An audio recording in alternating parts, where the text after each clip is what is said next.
para el mercado en términos de estacionalidad. Mirando los datos de hoy, miramos el resumen macro, como siempre.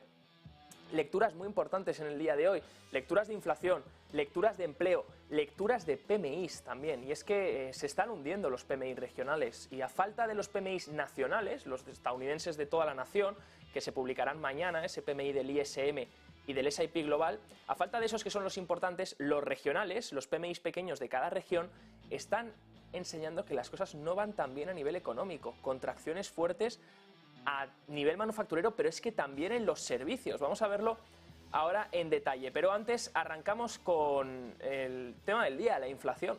Y es que datos importantes, por ejemplo, de inflación son los que nos ha dado Alemania, con esa inflación armonizada que cae hasta el 6,3%, no cae, vamos a decir, mejor que desinfla hasta el 6,3%, porque un 6,3% de inflación interanual sigue siendo un incremento de precios. Lo que pasa que no está acelerando por encima del 11% como venía acelerando meses atrás, sino que ahora está en el 6,3%. Por lo que el proceso de desinflación continúa en Alemania. Sigue habiendo inflación, pero es más moderada, está más deshinchada.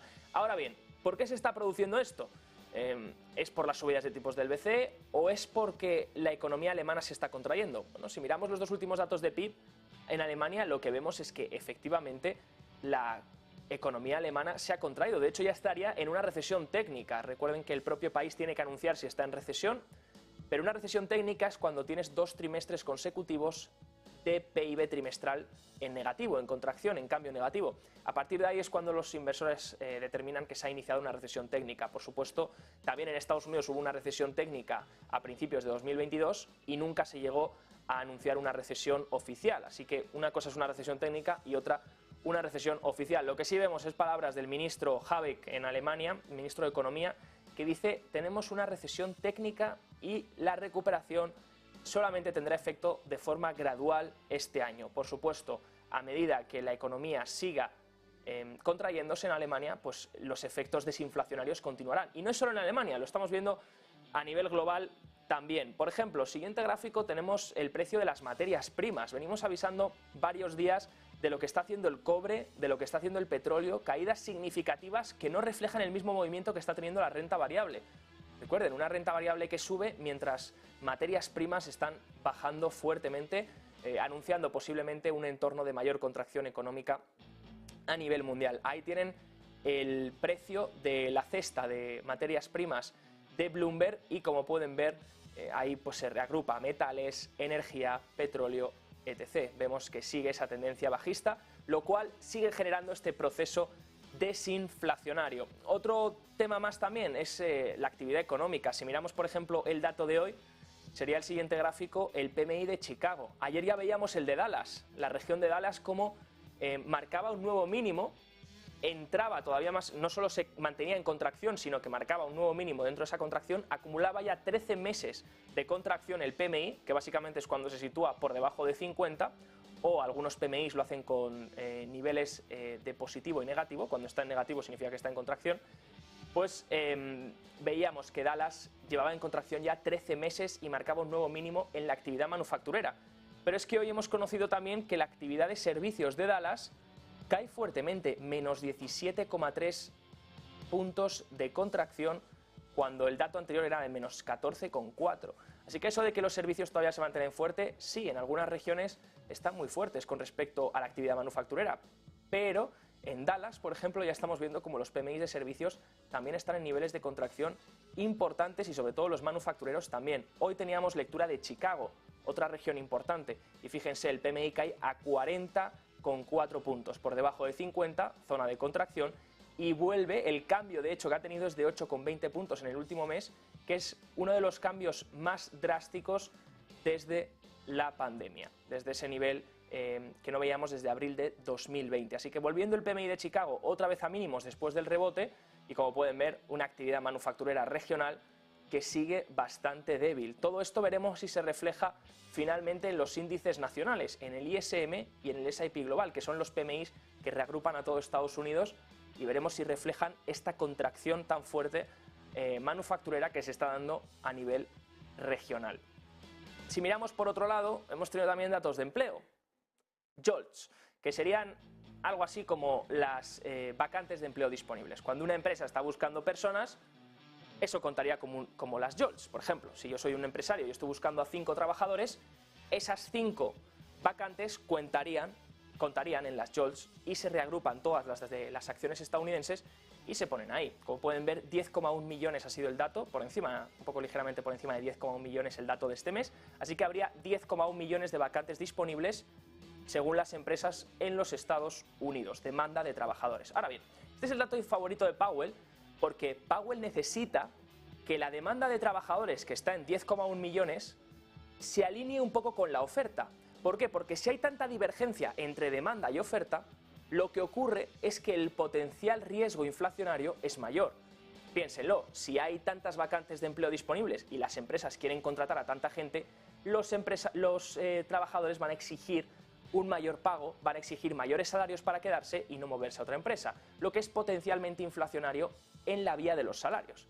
Ahora bien, Powell recalcó varias veces en sus reuniones que lo que necesita es que los JOLTS se alineen con la oferta, con el número de desempleados. La demanda busque un poco el equilibrio con la oferta para que no haya potenciales riesgos inflacionarios. ¿Qué sería eso? Pues que los JOLTS sigan bajando, las vacantes de empleo sigan bajando a un número más cercano a lo que es el número de personas desempleadas, que sería la oferta disponible de trabajadores en los Estados Unidos. Como pueden ver, 10,1 millones las vacantes, lo que simbolizaría, ha salido por encima de lo esperado y por encima del dato anterior, lo que simbolizaría que todavía hay cierta resiliencia en el mercado de empleo que no vemos todavía ceder y, de hecho, los traders, ahí tienen el siguiente gráfico, los traders ya después de este dato lo que están, por así decirlo, descontando es en un 73,3% de probabilidad, tendríamos que mirar la columna grande, la del 73,3%, están descontando ya subida con un 73% de probabilidad de 25 puntos para junio, para la reunión del 14 de junio.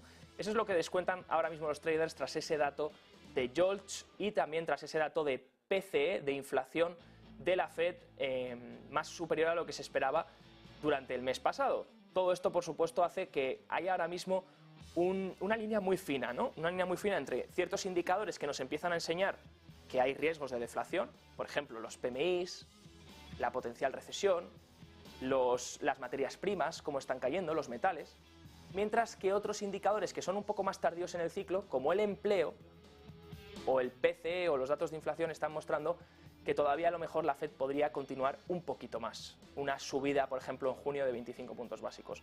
Por supuesto, todo esto, ¿cuándo se va a decidir?